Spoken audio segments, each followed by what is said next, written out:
everyone, I'm Bia, and welcome back to Cardiac Radio for Teens. For those of you who might not know, Cardiac Radio for Teens is a place where teens can come together with other teens to learn about Spiritist teachings and topics in a way that makes more sense to us and is more relatable to us as teenagers in today's society. So last week we started a new chapter of the Spirits book, and this chapter is titled The Three Kingdoms, which were split up into the first one being minerals and plants, the second one being animals and human beings, and the third one being metempsychosis, which is going more into the spiritual way of things, because as we know, everyone kind of classifies animals and minerals and plants and humans, but we're also going to see how this spiritual part plays in. And then in the first question of this section, question 585, they talked about the division of these kingdoms. And so the question was, okay, so how should we divide it? Should we just divide it as organic and inorganic? Should we divide it as something else? And then the Spirit said that the most obvious one and the most certain one is having 4 degrees. And so Allan Kardec broke up these 4 degrees for us. And basically summing it up, the first thing we have is inert matter. This matter that makes up everything. So first we have this inert matter. Then we have plants. And then the plants, they're made of inert matter, of course, because that makes everything. And they have vitality. They have life. So they have life, but they don't have intelligence. But they're made of inert matter and they have vitality. Then, the third thing we get to is animals. And now animals, they're of course again made of this inert matter. They have vitality, of course we know animals are alive. And they also have this limited intelligence. They have instincts. They are thinking about things, but not to the full extent as humans. And then we get to humans who again are made of this inert matter. They have vitality, and they're very much intelligent and thinking beings. And then since this first section is just talking about minerals and plants, we saw a couple questions that show us that plants don't have sensations and they don't have feelings. They're alive, like we said, but they don't have this intelligence. So we'll continue on where we left off in the section about minerals and plants. Question 590. In plants, as in animals, isn't there an instinct for self-preservation that leads them to seek what may be useful to them and avoid what may be harmful to them? So they're saying, animals, they have this instinct to do what's best for them. If they know that there's somehow that they'll be better off, something that will help them, they're going to do what's going to help themselves, to preserve themselves. So don't plants do this too? And the Spirits answered, there is, if you wish, a kind of instinct. It depends on the extent you attribute to the word, but it is purely mechanical. When you see 2 bodies combine during chemical reaction, it is because they harmonize with each other. That is, there is an affinity between them, but you do not call it instinct. So, what they're saying here is that instinct, it's kind of a loose word, and we could kind of use it to mean a lot of things, but maybe you can think that it's a kind of instinct, but really the plants is just it's just kind of a mechanical movement. So say the sun is over there, the plant's going to move towards the sun, but that's a kind of it's a mechanical movement. It's not that the plant is thinking, oh, it's going to be best for me if I turn towards the sun. And again, of course, here's where we come into these issues with our language and the language that the Spirits have, because they're much more evolved, these spirits that are telling us this information, and sometimes they can't accurately tell us things because we don't have the words for it. Just like the word instinct, it's too loose of a word, and they probably have a better word, but it's not a word that we have. Question 591. On more highly evolved worlds, are the plants, like the other beings, more perfect in nature? So on highly evolved worlds, we know that, okay, so on a highly evolved world, there's highly evolved spirits, there's highly evolved humans. So what about the plants? Are the plants more evolved? And the Spirits answered, Everything is more perfect, but the plants are always plants, as the animals are always animals, and as the human beings are always human beings. So, yes, everything is more perfect, but it's still a plant. It doesn't mean that it's going to be thinking. The plant's not going to be thinking. The plant isn't going to have this intelligence. But it is going to be a more perfect type of plant, but it is still a plant. The animals are still animals, and the humans are still. Now we're on to the next section, titled Animals and Human Beings. Question 592. If we compare human beings with animals in relation to intelligence, it seems difficult to establish a line of demarcation because certain animals on this earth have obvious superiority over certain humans. Can such a line of demarcation be established in any precise manner? So they're saying, it's kind of hard to draw a line and say, okay, this is where the intelligence of animals go to, and this is where humans have extra intelligence. So they're saying it's kind of hard to draw a distinct line. And so they're asking, can you draw a distinct line? And the spirits answered, your philosophers are not in much agreement about this subject. Some would want for humans to be animals, and others for animals to be humans. Both are wrong. Humans are beings apart who sometimes sink very low, or who may sometimes ascend very high. In their physical nature, humans are like the animals and less well endowed than many of them. Nature has given the animals everything that humans are obligated to invert with their intelligence, in order to provide for their own needs and self-preservation. Their body is destroyed like that of the animals, that is certain, but their spirit has a destiny that they alone can comprehend, because they alone are completely free. Poor humans who debase yourself more than wild animals. Don't you know how to distinguish yourself between them? Recognize human beings through their ability to think about God. So first the spirits start off by saying, okay, your philosophers, these people on earth right now, they have all sort of different theories, and no one's really agreeing. Some people think that human beings are animals, and that they come from the same, species and stuff, or that animals are humans, and there's all this controversy and all this talk about it. But what the Spirit said is both are wrong. Humans are, where they say here, are beings apart, who sometimes sink low and sometimes ascend very high. So we can't really judge, okay, this animal has this intelligence, so all humans must have more intelligence than this. We know that some humans, they sink very low. They go really far down, really off the path. Eventually we know they'll get up to being evolved, but they can sink very low and maybe not be that intelligent at all. But of course we know that eventually they will get there. And then the spirits continue. Nature gives everything to the animals. Nature provides the food for the animals, the shelter for the animals, while human beings, we have to think about it. We have to use our intelligence to come up with these things. We have to, learn how to build different types of shelters and foods and clothes and all this stuff and warmth. So while the animals are kind of given it all, maybe the animals are given a super soft or a super cozy fur so that they can stay warm. Meanwhile, we weren't given fur, but we were given the intelligence to learn how to stay warm, to figure out something to stay warm. So while animals were given everything to have this self-preservation, they're surrounded by all they need, humans were obligated to think about it and to use our intelligence to come up with these.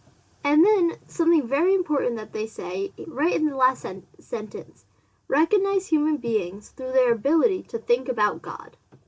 So no matter what their intelligence is, animals, they don't think about God. They, like we said, they only have this instinctive intelligence. So animals are not thinking about God. If a human can think about God, can do anything related to God, think about God, comprehend God, then, or want to follow God, then that is a human being. And they said that's how you'll be able to recognize them. Question 593. Could we say that animals act only through instinct? So, do animals act only through instinct? And the Spirit said, that again is a theory. It is quite true that instinct dominates most animals. But don't you see someone that acts from a determined will? It is because they have limited intelligence. So they're saying that, yeah, a big part of it is instinct. A lot of the instinct dominates animals. They do things mainly off instinct, but there are some acts that are from a determined will. Because like we said, they have a limited intelligence. Yes, they don't have a full capacity, a full range of intelligence, but they do have limited intelligence, so it's not always instinct. And then Allan Kardec puts his own comment in, and he says, one could not deny to certain animals the practice of complex actions that denote the will to act in a determined sense beyond instinct and according to circumstances. Therefore, there is in them a kind of intelligence, but in exercising it, they are concentrating it more on the means of satisfying their physical needs and providing for their self-preservation. Among them, there is no creation, no improvement. However, whatever may be the skill that we admire in their labors, that which they did yesterday is the same as they did today, neither better nor worse, according to constant and unvarying forms and proportions. Offspring, separated from their species, do not fail to build their nests in accordance with the same model without having been taught. If some animals are capable of a certain amount of learning, such intellectual development is always restricted with narrow limits and is due to human action on a flexible nature. They cannot make any progress by themselves, and when they do make progress, it is ephemeral and purely individual, because if abandoned to themselves, they quickly return to the limits traced out for them by nature. So one of the big things he's showing us here is that sometimes, like let's say, this is a very good example that they gave, that if an animal and like a baby is separated from the family, the baby will grow up and will learn how to do, and will know how to do all these things. Will know how to build a shelter and find food, but no one ever taught it because they have this intelligence in them. It's not just instinct that they know how to build the same exact shelter. They have this intelligence and they know what they need to do. So they do have this intelligence that's not just instinct. And of course, we can maybe stretch their intelligence and like animals at the zoo or the circus where you teach them extra things and they seem like incredible, they're learning so much stuff, but if you release them back, they would go back to their natural way of living and follow the path that nature kind of has for them. The food, the shelter, the warmth, everything that nature was given out to them. So this just again shows us that animals, it's not only instinct. They do have a little intelligence. They have limited intelligence, but they have a little bit, and human beings, they're capable of much more intelligence than these animals. Maybe the human does not yet show that intelligence. Maybe it shows the same limited intelligence as the animals, but humans are capable. They are able to have that more intelligence, and they're able to get there. Question 594. Do animals have language?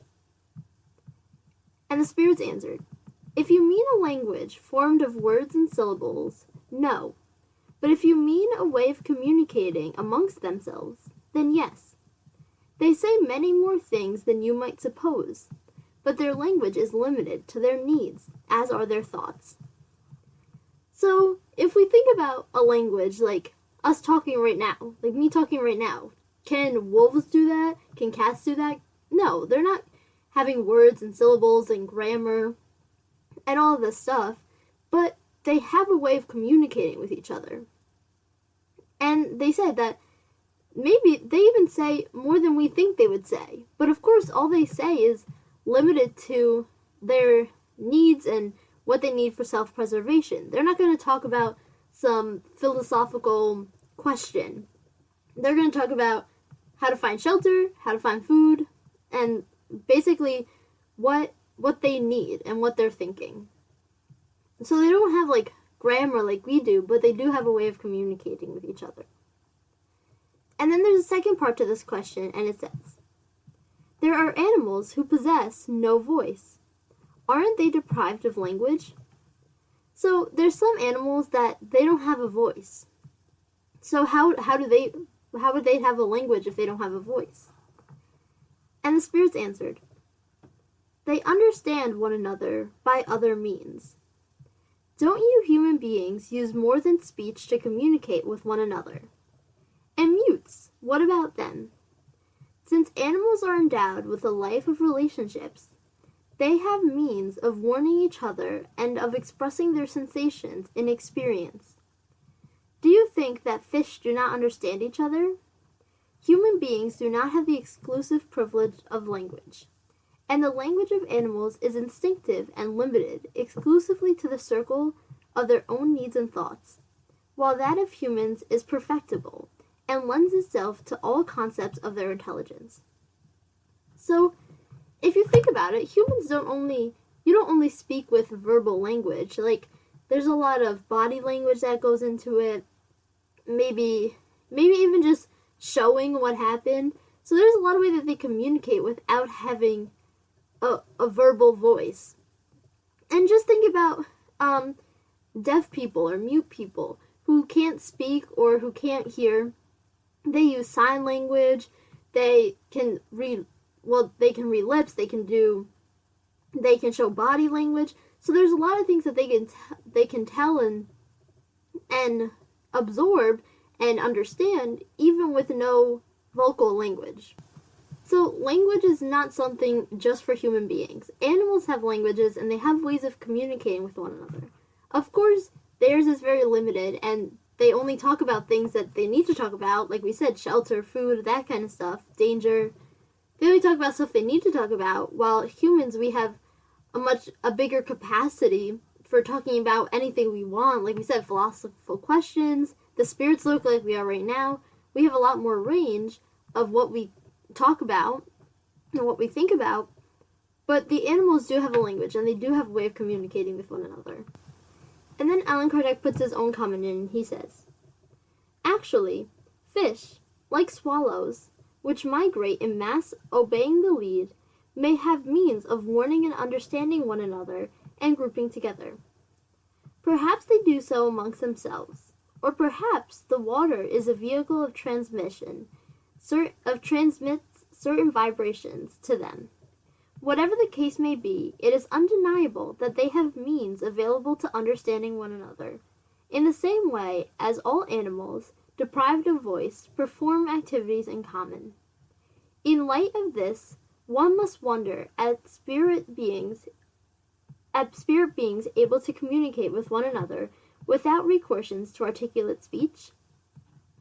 So, they're saying, so maybe like we're saying fish, how they're underwater. So maybe they can understand each other, like kind of like the body language, they can understand each other. Maybe they're like kind of transmitting thoughts through vibrations. But whatever it may be, what about the spirits that we already learned that they don't communicate verbally like we do because they don't have these material body parts like we do. We don't have vocal cords and stuff. They communicate through transmitting thoughts and vibrations. So isn't that the same thing, that they're not verbalizing, but they're so able to communicate? Question 595. Do animals have free will? And spirits answered, they are not simple machines as you might suppose. But their freedom of action is limited to their needs and cannot be compared to human freedom. Since they are far less evolved than human beings, they do not need the same duties. Their freedom is restricted to the action of their material life.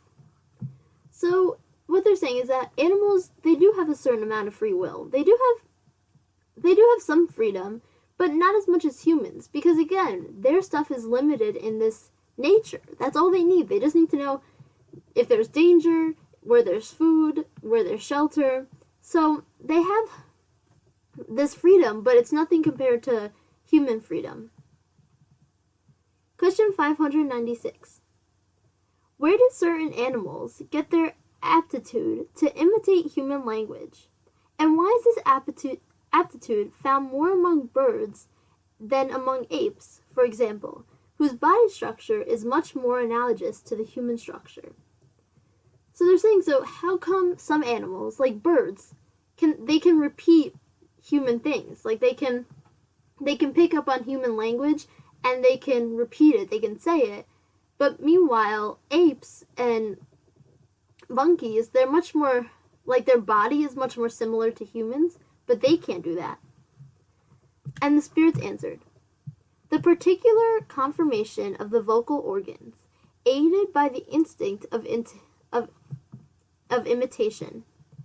Apes imitate gestures, and certain birds imitate the voice.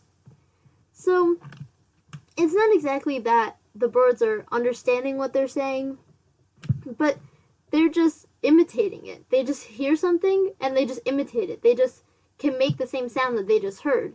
And apes, they can do that with gestures. If they see something, they'll imitate the gesture, but they don't do that with voice.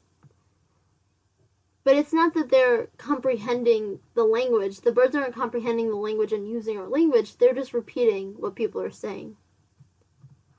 Question 597.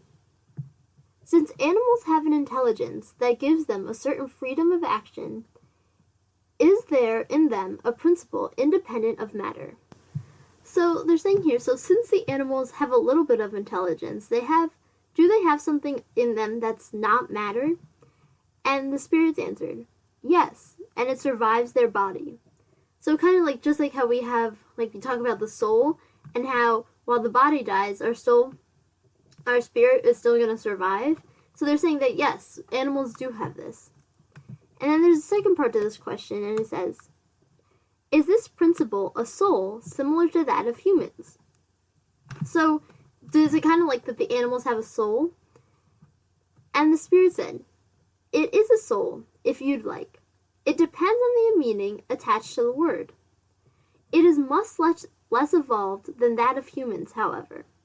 Between the soul of animals and humans, there is a great difference, as there is between the human soul and God. So, yeah, basically, like they said again, our words aren't exactly the best words to use, but depending on the meaning of soul, yeah, it is a soul that these spirits have. But they're saying that there's a really big difference between the soul of an animal and the soul of a human. Just like there's a big difference between us and God, that's how much there is between the soul of an animal and the soul of humans. Question 598.